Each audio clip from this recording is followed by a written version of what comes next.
Video को like करें, हमारे चैनल को सब्सक्राइब करें और बेल आइकन जरूर प्रेस करें।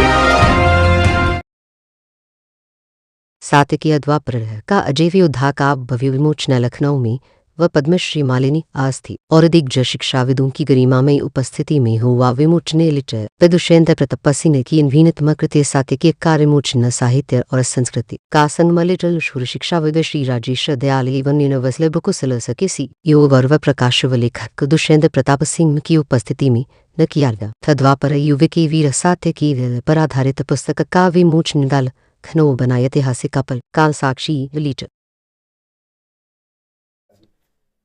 और ये अद्भुत चीज है, तो प्रेस वालों को भी मैं बताना चाहता हूं कि अब जो युग में सतयुग आया, त्रेता युग आया, द्वापर युग आया, अब जो कलयुग चल रहा है उसमें हम सब एक चीज की बात कर रहे हैं, काली वर्सेस कालकी। और उसमें 9 योद्धा हैं, 7 चिरंजीवी, एक शेषनाग जी और एक खुद विष्णु जी। जो हमें बोला गया कि हमारे 10 दिशाएं हैं और अभी 9 का वर्णन हुआ है। जो 10वां दिशा है वो कहां से अटैक होगा, और दुष्यंत जी का कहना है, जो बड़ी अद्भुत स्टोरी है, जो एक खुद बताएंगे कि वो होगा सत्याकी। सत्याकी कौन थे? द्वापर युग में अगर आप लोग पढ़ेंगे तो कृष्ण जी के सेनापति थे, लॉयलिस्ट सेनापति, जिन्होंने आज तक एक जंग नहीं हारी। वो एक ही आदमी थे जो साक्षात ह्यूमन बीइंग थे, बाकी सब वरदान से पैदा हुए। तो ये बड़ी अद्भुत चीज है कि ये इस टॉपिक पे हम लोग बात करने जा रहे हैं। और उससे पहले मैं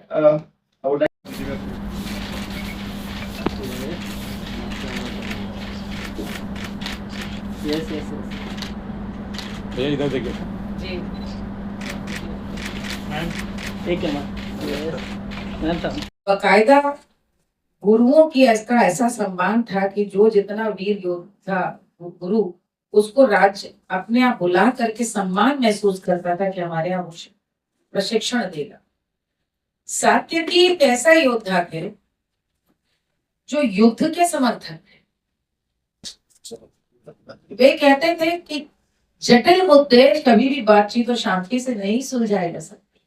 आज के समय में सात्विकी की बात करना मैं इसलिए सोचती बड़ा प्रासंगिक है कि कई बार आज हम ऐसे समय में आज जी रहे हैं जहाँ ऐसा लगता है कि अब द्वितीय विश्व युद्ध के बाद जो शांति स्थापना पूरे विश्व में हुई, वो फिर से एक बार पूरी छिन्न विच्छिन्न हो गई है। सारे राष्ट्र अब अंतर्मुखी होकर सोच रहे हैं। अब वे वैश्विक सीमाओं के बारे में दूसरा राष्ट्र क्या कर रहा नहीं सोच रहा। हमारे राष्ट्र की सीमा, हमारे राष्ट्र का अधिकार, अब सारे राष्ट्र ये सोच रहे हैं। कहीं ना कहीं आज पूरा चिंतन मनन आप यदि देखें तो इसी पे हो रहा है, कौन किसका मित्र है, मित्र भी धोखा दे रहा है। अचानक एक दिन आप देखते हैं युद्ध हो रहा है। आपको आश्चर्य होगा कि मेरा सितंबर 13 को कंबोडिया जाना था, अभी भी जाना है यात्रा में, और अंकोर वाट की यात्रा है जो एक मंदिर संघ ने आरंभ किया है। उसमें हम ही उसके अगुआ है और हमारे नाम पर उन्होंने इसकी पूरी एक ब्रांडिंग की है। और उसमें बच्चे भी हमारे साथ जा रहे थे। और एक सप्ताह की कि अंकोर वाट तो प्रसिद्ध है, किंतु विष्णु मंदिर अंकोर वाट के आसपास भी कंबोडिया के मंदिरों का दर्शन। और अचानक कर मैं पढ़ती हूँ कि थाईलैंड और कंबोडिया में शिव मंदिर को लेकर के युद्ध आरंभ हो गया। इतना हाईली अनयूजुअल है। कल दिन भर ट्विटर पर बात होती थी कि किस चीज को लेकर लड़ रहे हैं। 8वीं शताब्दी के शिव मंदिर को लेकर थाईलैंड और कंबोडिया लड़ रहे हैं। तो ये जहां आज ऐसी परिस्थिति, वहां सात्विकी के बारे में समझना आवश्यक है कि जब युधिष्ठिर शांति की बात करते हैं, पांडव शांति की बात करते हैं और प्रस्ताव भी भेजते हैं, सात्विकी हमेशा युद्ध का समर्थन करते हैं और कहते हैं कि नहीं, कुछ मुद्दे बिना संघर्ष के नहीं सुलझाए जा सकते, और संघर्ष है तो उसमें जो क्षति हो तो हो, लेकिन युद्ध से पीछे नहीं। एक योद्धा का जो चरित्र है, दरअसल वो एक योद्धा है।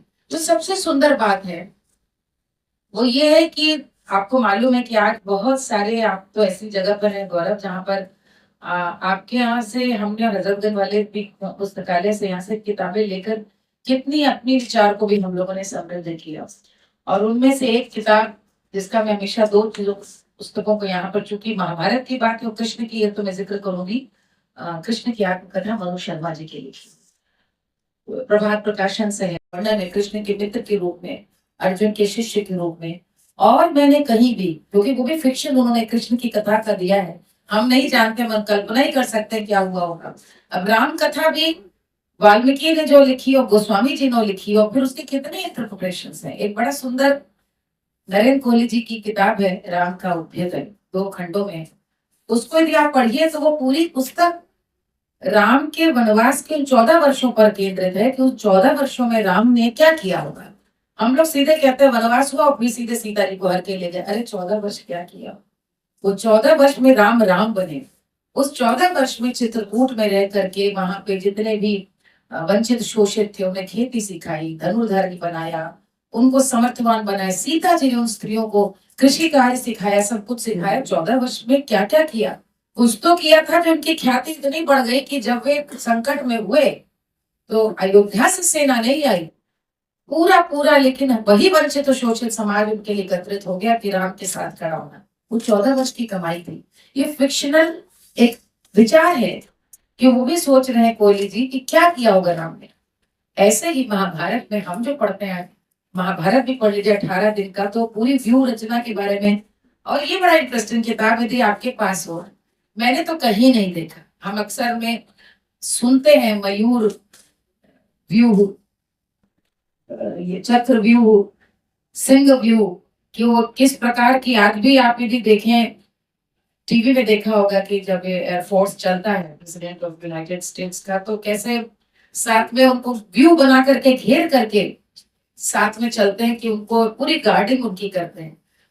जब भी एक युद्ध भी होता है, अब तो मैन टू मैन वॉर होती नहीं, पहले मैन टू मैन वॉर होती थी। अब तो आप देख रहे हैं तो मैं जानता हूँ, जब मैं खुद फिल्म बना रहा था, फरील बनवर कई फिल्में थी, उस समय से जानता हूँ इनके अंदर क्रिएटिविटी, उस समय से ही मैंने पढ़ लिया था कि क्रिएटिविटी इनकी अलग है।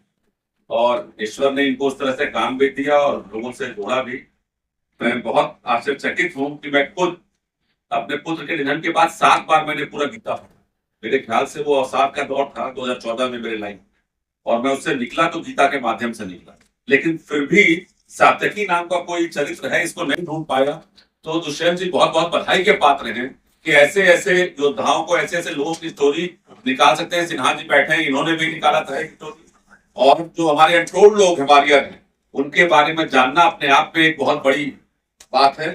तो हम सबको ऐसे ऐसे लोग लखनऊ में उपलब्ध हैं जो ऐसे ऐसे लोगों को मिलवाते रहते हैं, उन लोग के बारे में बताते रहते हैं। आपको बहुत बहुत बधाई दुष्यंत जी, मालिनी जी को बहुत बहुत बधाई यहाँ आने के लिए। गौरव हमेशा छोटे भाई की तरह हमारे हैं। और आप सब जितने भी पत्रकार बंधु हैं, इतना समय से आए हैं, देख के बहुत अच्छा लगा कि पत्रकार भी इस मामले में बहुत संजीदा है। बहुत बहुत धन्यवाद सबको, बहुत बहुत धन्यवाद। आपने मुझे अवसर प्रदान किया, इतना खूबसूरत अरेंजमेंट किया आपने। Thank you so much Malini ji. मैं मेरे एक अनुरोध पे आप यहाँ पे आई, भाई आपका हमेशा मैं ऑब्लाइज रहूंगा। तो राजेश जी तो मैं हमेशा अग्रज पद और सम्मान देता हूँ, तो आप पे तो मेरा अधिकार भी है, लेकिन फिर भी हमेशा मैं रेडी हूँ आपके प्यार का। मैंने लखनऊ में शायद मेरी 40वीं कॉन्फ्रेंस होगी, और मैंने करीब अब तक जीवन में अगर अक्षयोक्ति ना हो तो शायद 2,500 से 3,000 प्रेस कॉन्फ्रेंस की है। बट यकीन मानिएगा कि मैं प्रेस कॉन्फ्रेंस करते समय कल भी थोड़ा घबराया हुआ था, क्योंकि इंटेलेक्चुअल प्रेस कॉन्फ्रेंस पहली बार मैं शायद अटेंड कर रहा हूँ इस स्तर पे, जहाँ पे कि बहुत उच्च कोटि के विद्वान मेरे साथ होंगे। तो मैं रात को सोच रहा था कि क्या करूँ, तो मैंने ईश्वर से कहा था कि आप कुछ ऐसे शब्द दीजिएगा कि मैं शायद उनके लिए कह सकूं। तो एक बहुत छोटी सी मुझे अचानक मेरी शब्द पूजा ट्रिनिटी, तो उस ट्रिनिटी का सार ये है, और आप इसको जरूर कहीं मेंशन कीजिएगा, अपनी यादों में रखिएगा। माँ सरस्वती के जो कोष को संभाल रहे हैं, तो माँ सरस्वती के कोषाध्यक्ष हैं गौरव, जो माँ सरस्वती का जो कोष है उसकी रक्षा कर रहे हैं। माँ सरस्वती की पुत्री आदरणीय पद्मश्री सुश्री मालिनी अवस्थी जी आज यहाँ पे इस कोष का निरीक्षण करने भी आई हैं कि भाई कैसा है मेरी माँ का कोष में देखूं। सरस्वती और शिक्षा के अन्वेषक श्री राजेश दयाल जी, जिन्होंने इतना बड़ा एजुकेशन का एम्पायर खड़ा कर दिया। हालांकि इनको हम लोग मेडिकल के नाम से भी जानते, 2 लाख से ज्यादा लोगों के मोतिया में ऑपरेशन कराए अपने हाथ से। और मैं एक ऐसा बिल्कुल अनपढ़ गंवार, आप जान के चलिए, because I am not a writer, पता नहीं कैसे मैं तो चला जा रहा था, कहीं मुझे एक छोटी सी मंजूषा मिल गई सात्विकी से संबंधित। तो आज मैं ये मंजूषा यहाँ समर्पित करने आया हूँ। सरस्वती पुत्री यहाँ पे मौजूद है, साक्षात अन्वेषक मौजूद हैं, कोषाध्यक्ष मौजूद हैं। तो मैं समझता हूँ कि ये मेरे जीवन का सबसे कुछ आह्लादित कर देने वाले पलों में से एक है।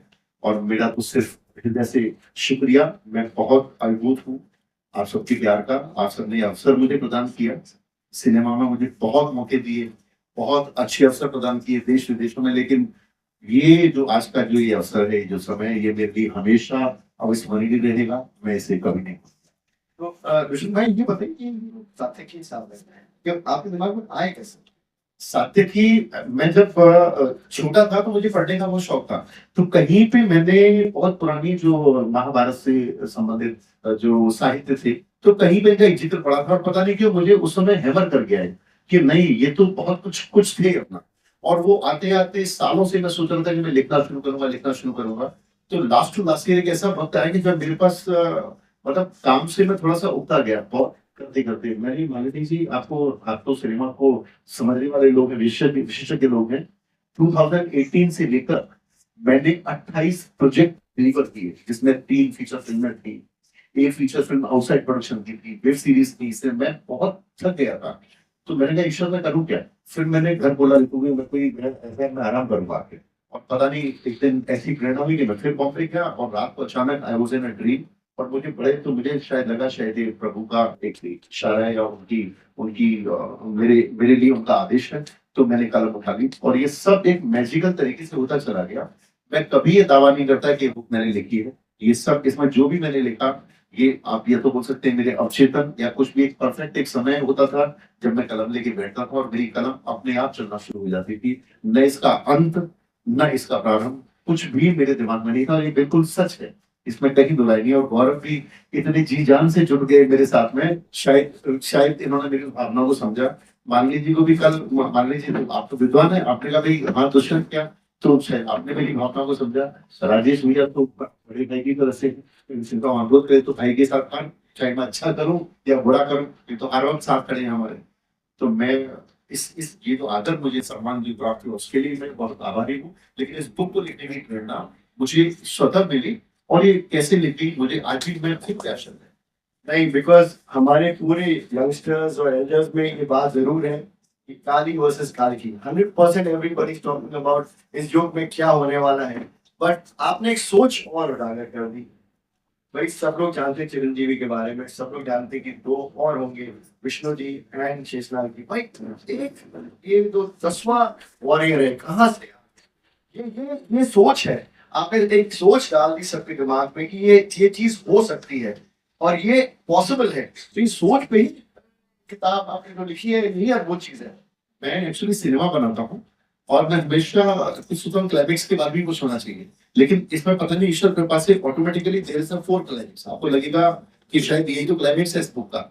असल में सात्विकी का जब ये भाव आता है प्रभु श्री जी के सामने कि मैं मुझ पे ही आपकी इतनी कृपा की, और फिर एक आभास होता है उनके मानस रूप को और मुझे बतौर लेखक कि त्रेता में प्रभु श्री राम के लिए इन्होंने अपना और अपने साथियों की टुकड़ी के साथ अपना सर्वोच्च बलिदान दिया था प्रभु की रक्षा में।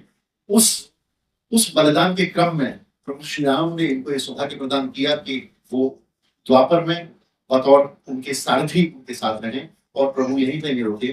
कलयुग में भी सत्य की जो 10वां जो योद्धा है, क्योंकि 10 दिशाओं से युद्ध होगा अपना, जैसा हमारा इतिहास है, हमारे एंशियंट जो माइथोलॉजी वो बोलती है।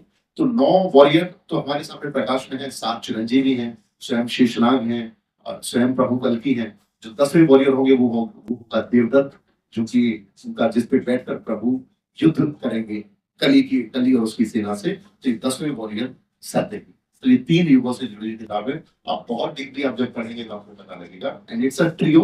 मैं तो आज पहली बार बोल रहा हूँ, मैंने अभी तक नहीं बोला। It's a ट्रियोलॉजी। जो दूसरा इसका जो पार्ट है वो है सीमांतक, तीसरा पार्ट मणि, और तीसरा पार्ट मुझे अभी तक नहीं मालूम कि वो क्या होगा, पर तीसरा पार्ट भी जल्दी होगा। तो उसकी घोषणा सब ठीक रहा, अगर आपका समय रहा तो मेरी तो दिली इच्छा है कि इसकी जो आज ये शब्द जो निकला है तो इसका भी घोषणा हम माननीय से कराएंगे जब उसका हम घोषित करेंगे। थैंक यू सो मच ऋषि भाई